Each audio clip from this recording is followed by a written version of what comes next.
Hey everyone, thank you so much for tuning in. At the end of this video, we have a Pokemon giveaway that we're doing. It's related to a short film that we released last year on this channel. You or someone you might know just might win some exciting prizes, so make sure to stick around.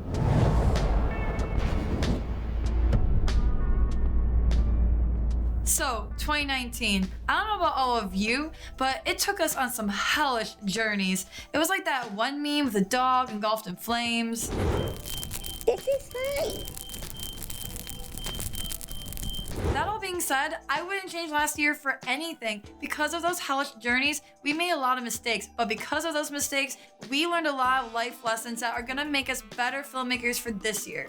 Some of the things we did last year included shooting commercials, short films, music videos, and we even took a trip down to Tennessee to film a 2-part series about classic cars. And one of the biggest things we learned from all of those experiences is when it's best to stand your ground and trust in your intuition, and when it's best instead to take a deep breath, step back, and trust in the people around you. For example, if a client says this, "Thanks, but I hate it. Can you write me up a new draft? You have what, like 3 hours, right?" The morning of the day you're supposed to start shooting, don't freak out. It's important to remember that in filmmaking, there's gonna be a lot of changing and rearranging, and that's okay. It kind of comes with the territory. You and your teammates can come up with the solutions at hand together. And then once you do, take a step back, take a breather. That way, you can come back to the solutions and the problems at hand with a clear mindset. Only 4 rules you need to remember. Make the plan, execute the plan, expect the plan to go off the rails, throw away the plan. However, if you feel like a client is just not respecting you or your time and taking advantage of you, do not be afraid to have clear communication with them. Set your boundaries, set your expectations, and know your worth. Make sure they know your worth.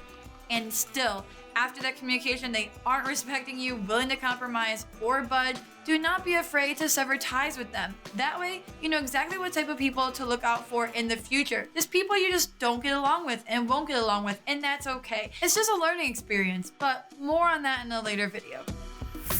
We definitely are the same people we were last year, and that's a good thing. We used to step on each other's toes. Sometimes we would talk in front of clients about our problems, and we would struggle with confidence in our work.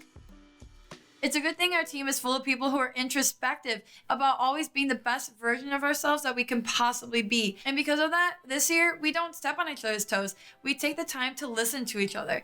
And we don't talk about our problems in front of our clients. We pull each other aside instead. And most of all, we have more confidence in our work. This, as an artist, is a never-ending struggle.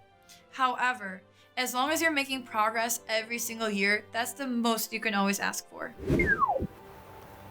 I know we've already mentioned the Pokemon short a few times, but I really wanted to get into exactly how much we've learned from this thing. Pokemon was definitely that obstacle that taught us the most. And even though it took a crazy amount of time to finish it, even with all the money and work that was put into it, we still couldn't get it to the level that we originally intended it to be. So my tip is this: if one of your teammates is coming up with a certain visual effect to incorporate into a project that you're not sure can be doable without completely breaking your bank and your self-esteem and your love for life, no. Come up with a one-word response that kind of diffuses the idea without being disrespectful to the one who proposed it. Our team uses the word Pokemon. Yes, in reference to the beloved short film that we shot last year. So whenever we use this word, we say, "Hey, that might be a Pokemon." And instantly the tension breaks while also sending the clear message that this might be a little bit too much for us to handle right now. But then how did you know that? I'm not even eating anything. Just like Photoshop in like a truck. Your life is a lie, David. Like imagine like I have like a corn cob in my hand. No! So David! No. Can you edit the behind the scenes for this? You aren't the boss of me! One thing I felt we did really well was taking 360-degree pictures on set for lighting purposes and having a Charmander stand-in on set so that we could see how the lights were hitting him in the shadows he was casting in real life. Sometimes though, you can sell an effect better by keeping it in low light or hiding it in the shadows. We also learned the hard way that objects, vehicles, and inanimate objects are much easier to sell than lifelike creatures that you're trying to display as cute. It probably also didn't help that we were up against Hollywood with Detective Pikachu. Whatever your opinion of that movie, I felt they did a wonderful job making the movements, textures, and lighting on their characters impeccable and so lifelike, but at the same time cartoony enough to still look cute and recognizable. Looking at the first mile of Sonic from the upcoming movie, you can see what happens when characters don't retain their original likeness. I'm so proud of Sony for taking all of our criticism to heart and proceeding with the redesign. All in all, we are so proud of our Pokemon film.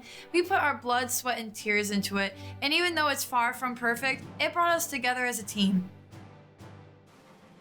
Which brings me to the last thing we learned in 2019, which is even bad publicity can be good publicity. While the comments are, as always, both hilarious and awful, we are so completely floored and humbled by all the great comments that we received and how many people are cheering us on and can't wait to see what we do next. And we are so excited to show you what we have coming up this year in 2020. We're going to be making creative shorts, and we're going to be making a lot of vlogs about filmmaking, the creative mindset, and just videos about staying positive about life in general. We hope to see you on this journey with us. This is Marguerite, signing off. But wait, there's more! Don't think we forgot about the Pokemon giveaway. All these prizes were props that we used in the short film itself. So, without further ado, let's see who wins the Pokedex. Swordblade Pirate, congratulations! Next up is Red's hat. That is gonna go to Eric Clark. Again, congratulations, Eric. And last but certainly not least, it's the Pokeball LED battery charger. And drumroll please, that is going to Roy! Alright, all three of you, congratulations. Thank you so much for watching our video. Please make sure to check out this email at the bottom of the screen. Send us your information and we're gonna get those prizes to you right away. Alright, that's the end of the video. Thank you so much everyone for watching. And if you liked it, please hit like, subscribe, and hit that notification bell so you never miss another one. Thank you so much again, and take care.